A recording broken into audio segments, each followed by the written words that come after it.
8. गलती से एक ड्रम गिरा और ड्रम के गिरने से मैं थोड़ा सा डरा ही था कि अथर्व की जासूसी नज़र एक ऐसे पर्सन पर पड़ी जिसका यहाँ होना हम में से कोई भी एक्सपेक्ट नहीं कर सकता था। अथर्व ने तुरंत मेरा हाथ पकड़ा और ड्रम को कवर बना के बैठ गया। मैं सस्पेंस से मरने ही वाला था। साले कौन है बताना, इतना सस्पेंस क्यों बना रहा है? मेरा ससुर है, पता नहीं यहाँ क्या करने आया है। अब मेरा दिमाग फटने को हो गया। कुत्ते की टांग श्रेया के अब्बा हुजूर यहाँ सुरंग में क्या कर रहे थे?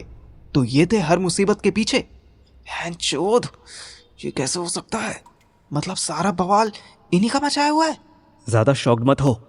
जब कबीर श्रेया के घर पे उसको तंग कर रहा था ना, और नेताजी मुंह पे टेप लगाकर बैठे थे, मैं तभी समझ गया था कि इनका कॉलर भले ही वाइट हो पर इनकी चड्ढी 100% काली है। छी छी छी, तो अब आदमियों की चड्डियां भी देखने लगा। अथर्व अपनी हंसी नहीं रोक पाया, पर उसने मुंह से आवाज नहीं निकलने दी। हंस मत, जब तुझे और मेरे बाप को ऑलरेडी पता था कि नेताजी हरामी है, तो तूने श्रेया को क्यों नहीं बताया? अथर्व ने फिर स्माइल की। मैं ऐसा डेड श्योर नहीं था कि नेताजी गड़बड़ आदमी है।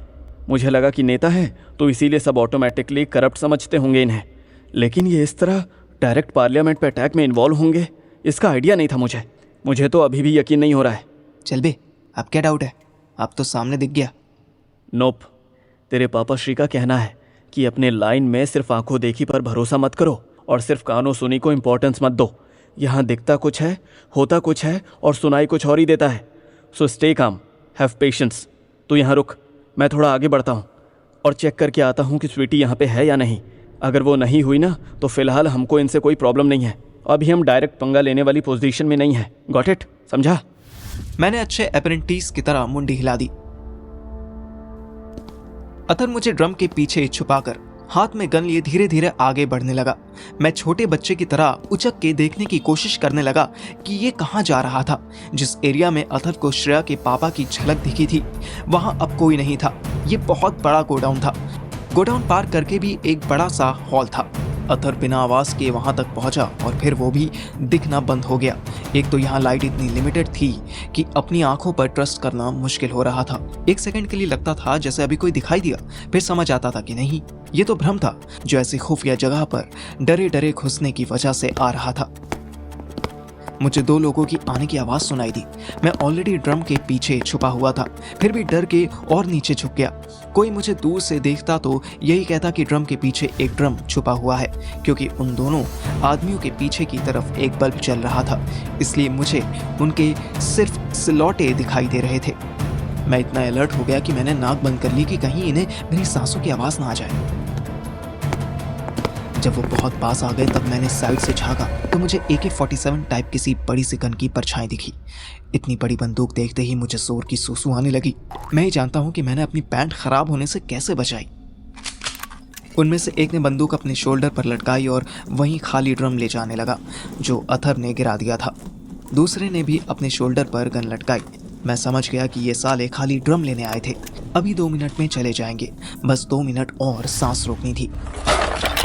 अचानक उसने वही ड्रम उठा लिया जिसके पीछे मैं छिपा था। मेरी फट के 4 फुट हो गई। तू कौन है? मुझे नहीं पता। मैं तो चिल्लाया ही, वो साला गुंडा भी चिल्ला दिया। आफ्टर ऑल मुझे तो फिर भी गुंडे की प्रेजेंस का आइडिया था। गुंडे के लिए तो मैं बिल्कुल ही सरप्राइज पैकेज था। बंदूक पीछे करो प्लीज, मुझे डर लग रहा है। ना बोल, यहाँ कैसे आया वो बोल, वरना।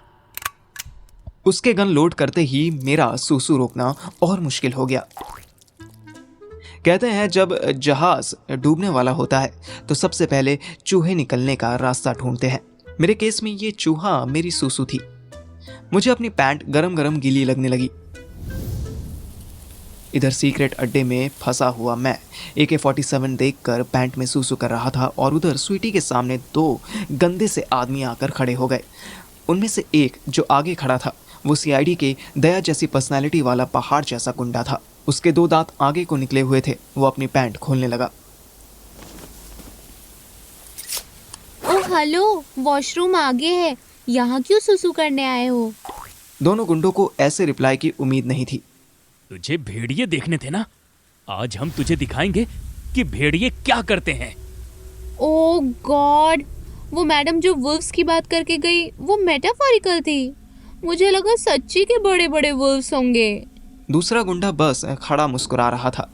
पहले वाले ने स्वीटी के बाल पकड़ लिए।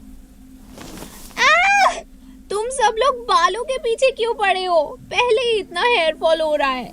अच्छा, आज तेरा दूसरा फॉल करवाऊंगा मैं।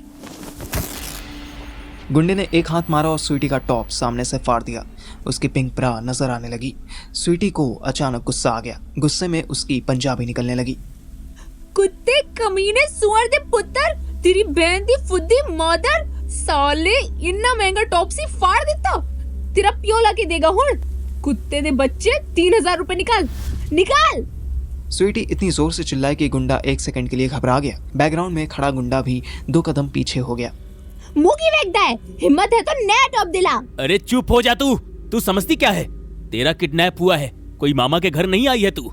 मेरे मामा दे दांत ऐसे बॉटल ओपनर जैसे हैवी नहीं। हट साला, मामा के घर आई है। तू इतना चूतिया गुंडा है कि थू है तुझ पे। गुंडे ने स्वीटी के मुंह पे एक थप्पड़ मारा। स्वीटी का सर चकरा गया, पर उसका मुंह फिर भी बंद ना हुआ। थप्पड़ ही मार सकता है तू, और तू तुझसे कुछ मार ही नहीं जानी। साले, मेरे पैर कुर्सी से बांध के तुझे सेक्स करना है? कितना चूतिया है तू। ऊपर से तूने मेरा टॉप फाड़ दिया। अब मेरा फिगर देख के तुझ पे कंट्रोल भी नहीं होना और तुझसे कुछ होना भी नहीं। आज तू। स्वीटी ने सच में उस पे थूक दिया। गुंडा अकेला होता तो उसे उतना बुरा नहीं लगता जितना उसके पीछे खड़े गुंडे के हंसने से लग गया। रुक साली, बहुत जुबान चलती है तेरी, अभी बताता हूँ तुझे। गुंडे ने चाकू निकाला और स्वीटी के पैर में बंधी रस्सी काटने लगा। पीछे खड़े गुंडे ने टोकने की कोशिश की तो इसने चाकू दिखा दिया। तू पीछे रह, मैडम को मैं देख लूंगा। इस कुतिया की आवाज बंद करनी जरूरी है। पहली बार कोई ऐसी लड़की मिली है जिसे रेप का डर नहीं।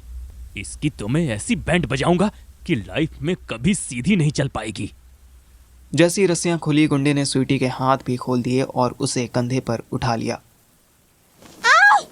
कहाँ ले जा रहे कुत्ते? नीचे उतार मुझे। ऐसी जगह ले जा रहा हूं जहां कोई मुझे तंग ना करे। वो अपने साथ वाले गुंडे से बोला। तो ध्यान रखियो, कोई लॉकर रूम में ना आ पाए। उस गोडाउन के अंदर एक और लोहे का दरवाजा था। गुंडे ने इसे खोला और स्वीटी को अंदर ले गया। अंदर खूब अंधेरा था। वाओ, इतने अंधेरे में करेगा तू? तुझे कुछ दिखाई भी देगा या जालंधर की जगह जयपुर पहुंच जाएगा? गुंडे ने लाइट ऑन की और अपने कपड़े उतारने लगा। स्वीटी ने देखा ये वाकई एक लॉकर था जिसमें अलग अलग करेंसी के ढेर सारे नोट्स भरे पड़े थे। आज तू यहां से या तो मर के जाएगी या बेहोश होके। आज तुझे पता चलेगा कि जब आदमी भेड़िया बन जाता है तो कैसा लगता है। देख, जो तुझे करना है कर ले, पर इसी पैसे में से मेरे 3000 दे दियो। तूने मेरा टॉप फाड़ा है। गुंडे ने दरवाजा बंद कर दिया और स्वीटी के बचे हुए कपड़े भी फाड़ने लगा। आई, देख, फाड़ मत, नए दिलाने। मैं उतार रही हूँ ना। अरे तेरी माँ की। अंदर से स्वीटी की आवाजें आने लगी।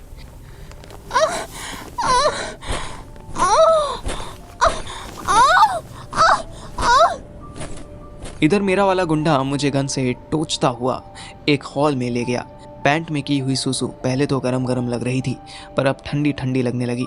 कोई मुझे गोली मारने से पहले लास्ट विश पूछने आता तो मैं कहता कि मैं नहाना चाहता हूँ, प्लीज़ मुझे नहाने दो, उसके बाद ऊपर पहुँचा देना। गुंडे को मैंने अपना सच्चा नाम बता दिया था, पर यहाँ आने का रीज़न मैंने ऐसे बताया था कि गोली मारने की बजाय गुंडा मुझे एक डाइनिंग हॉल जैसे कमरे में लेकर आया और मुझे सोफे पर बैठा दिया। नेताजी कहाँ हैं? डायरेक्ट उन्हीं के पास ले चलते।